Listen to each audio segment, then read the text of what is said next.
سەبارەت بە سەردانەکەی شاندی پارێزگاری هەولێر بەڕێز ئومێد خۆشناو لە ورمیەوە لەگەڵمانە.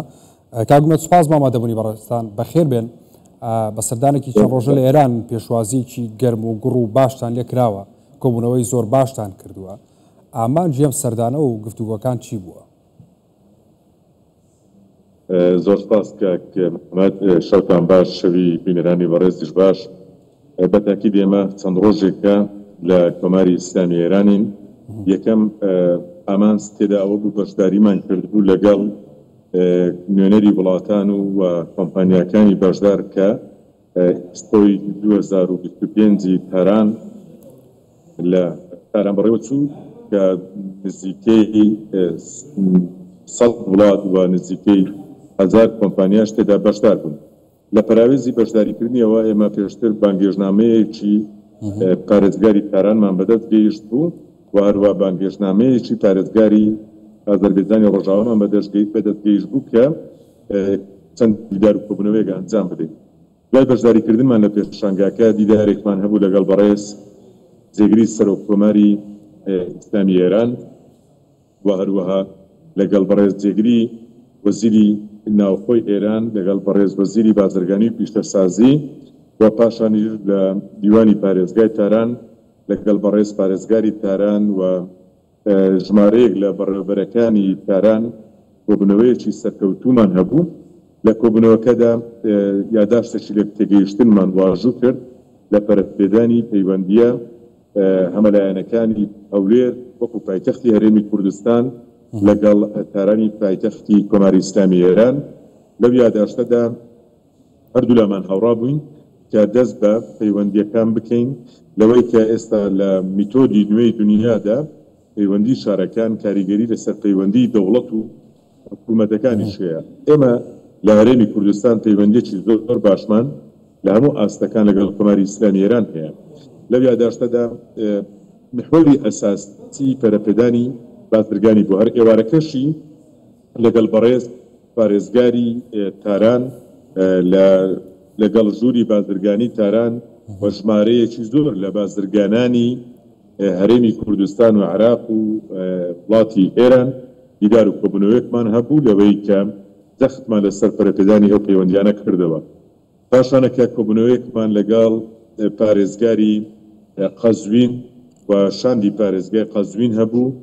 لەوێش دیسانەکە ئەوانش خواستیان هەبوو پەیوەندیەکانیان لەگەڵ ئێمە پەرەی پێ بدەن و لەوێژ یاداشتێکی لێک تێگەیشتنمان واژوو کرد کە چەند بڕگەیەکی زۆر گرنگی لەخۆ گرتیە. پاشانەکە لەگەڵ بەڕێز پارێزگاری زنجانیش بە هەمان زۆر سەردانی زنجانیشمان کرد. لەوێش لەگەڵ پارێزگار و شاندی پارێزگاکە ژمارەیەک کۆبوونەوە دیدارمان هەبوو. لە تارانیش دیدارمان لەگەڵ ژمارەیەک لە پەرلەمانتارانی ئێرانی هەبوو و ئەو دیدار و کۆبوونەوانە بەردەوامی هەبوو تا ئەمڕۆکە ئێستا ئێمە لە ورمێ لە پارێزگای ئازەربایجانی ڕۆژئاوایی کە پێشتر یاداشتی یەکتێگەیشتنمان هەبووە 3 ساڵ پێش ئێستا و ڕێککەوتنمان هەبووە، ڕێککەوتنێکی بازرگانیمان هەبووە لە پەرەپێدانی پەیوەندیە بازرگانیەکانی هەرێمی کوردستان لە دەواازەی نێودەوڵەتی حاجی ئۆمەران تەمەرتین کە لە نەتیجەدا هەردوو لامان تێدا سوودمەند بووینە.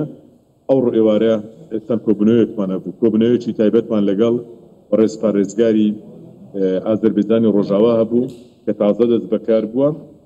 وێڕای پیرۆزباییکردن لێی تاکیدمان لەوە کردەوە ئێمە پابەندی بەو ڕێککەوتنێکە لە ڕابردوو هەمان بووە و دەمانەوێت بەردەوامی پێ بدەین. ئەوانیش بە هەمان زۆر پابندونی خۆیان بە ڕێککەوتنەکە نیشاندا و پاشانەکە کۆبوونەوەیەکی فراوانیان ڕێکخست بوو کە ژمارەیەکی زۆر لە بەڕێوەبەر و فەرماندارەکانی ئەو پارێزگایە بەشدار بوون. وە شاندی ئێمەش کە بەڕێز کاک شاکر لەگەڵماندایە بەڕێوەبەری پەیوەندیەکانی حکوومەتی هەرێمی کوردستان لەگەڵ کۆماری ئیسلامی ئێرانە، سەرپەرشتیاری مەرزی نێودەوڵەتی حاجی ئۆمەران لەگەڵماندایە کاک مەسعود. ئەو دیدار و کۆبوونەوانە هەر بەردەوامی هەبوو کە وەکو باسم کرد ئەوڕۆ لە ورمێ. پاشانەکە ژمارەیەک لە پەرلەمانتارانی سنووری پارێزگای ئازەربایجانی ڕۆژئاوا لێرە بوون، لەگەڵ دیدار و کۆبوونەوەمان هەبوو.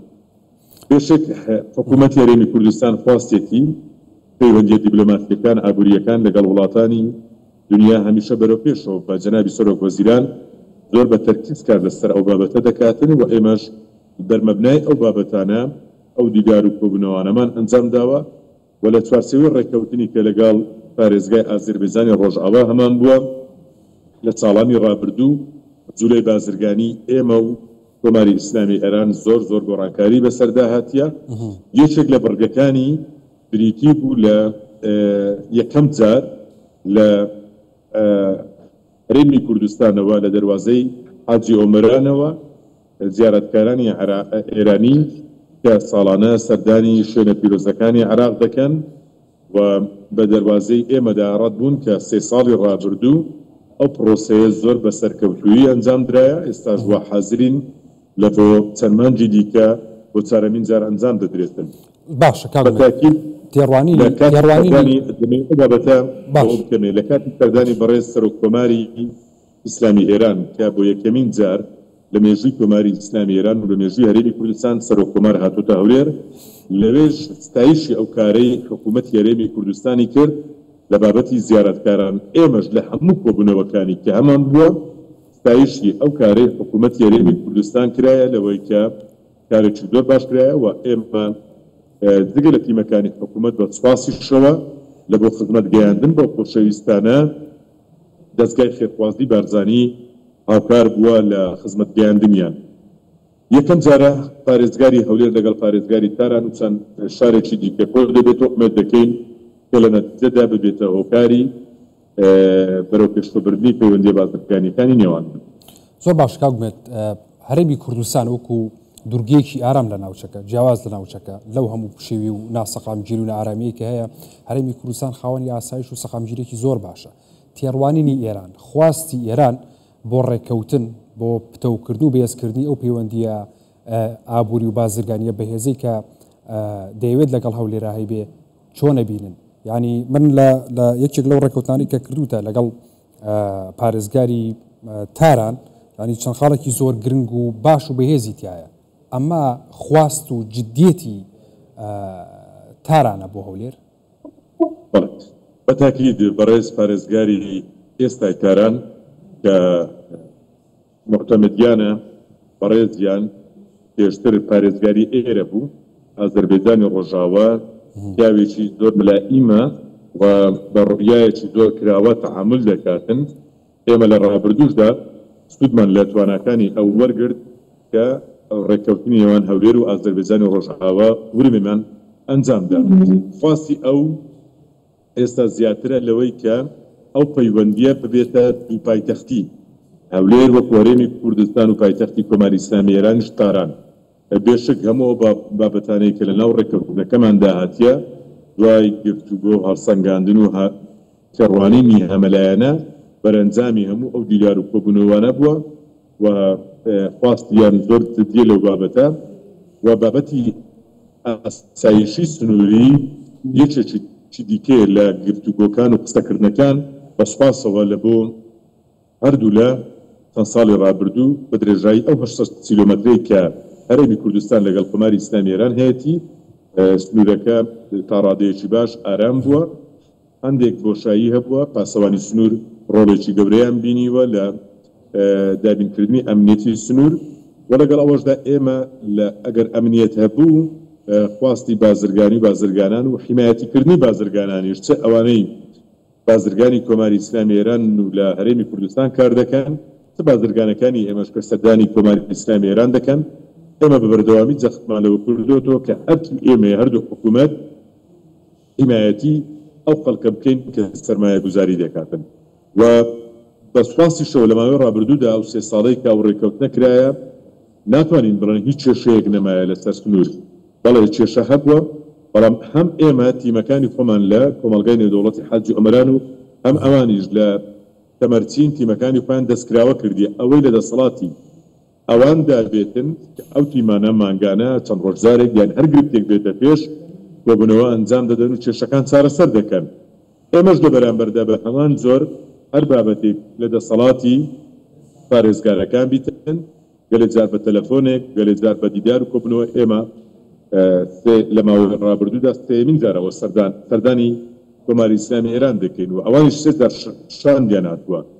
هەر لە مانگی داهاتوودا کۆبوونەوەی پارێزگارەکانی هەرێمی کوردستان لەگەڵ پارێزگارەکانی سەرسنوور بڕیار ئەوەیە کە لە ئەو ساڵەکە کە کۆبوونەوەیکی ساڵانەمان هەیە کۆبوونەوەی ئەو ساڵەکە لە پارێزگای سنە واتە کوردستان ئەنجام بدرێت. ئێستاوە ئامادەکاری دەکەین ئەو گرفتانەی هەیەیان ئەو بابەتانەی پێشنیاری هەردوو لامانە لە پێناو دەوڵەمەندکردنی لەو کۆبوونەوە فراوانەشدا کە کۆبوونەوەی پارێزگارەکانە دیسانەکە گفتوگۆی لەسەر بکرێ و بگەینە ڕێکەوتنی زدی. هەرێمی کوردستان خواستیتی پەیوەندیەکانی لەگەڵ هەموو وڵاتان پەیوەندی ئاسایی بیرکن و کۆماری ئیسلامی ئێرانیش پەیوەندیەکی مێژوویی هەیە لەگەڵ هەرێمی کوردستان وەک چۆن ئێمە لەگەڵ وڵاتانی دیکەش ئەو پەیوەندیانەمان هەیە. حەقی خۆمانە لە چوارچێوەی دەستوری عێراقی و لە چوارچێوەی هەوارەی هەرێمی کوردستاندا ئەو پەیوەندیانە بەرەو پێشەوە ببین و کێشەکانمان کەمتر بکەینەوە. مؤمن ئەوەیە هیچ کێشەیەکمان لەگەڵ هیچ وڵاتێک نەبێت. بەڵێ بەڕێز ئومێد خۆشناو پارێزگاری هەولێر لە ورمیەوە سوپاس بۆ ئامادەبوونی بەڕێستان بەخێر بێت. زۆر سپاس بۆ ئێوەش.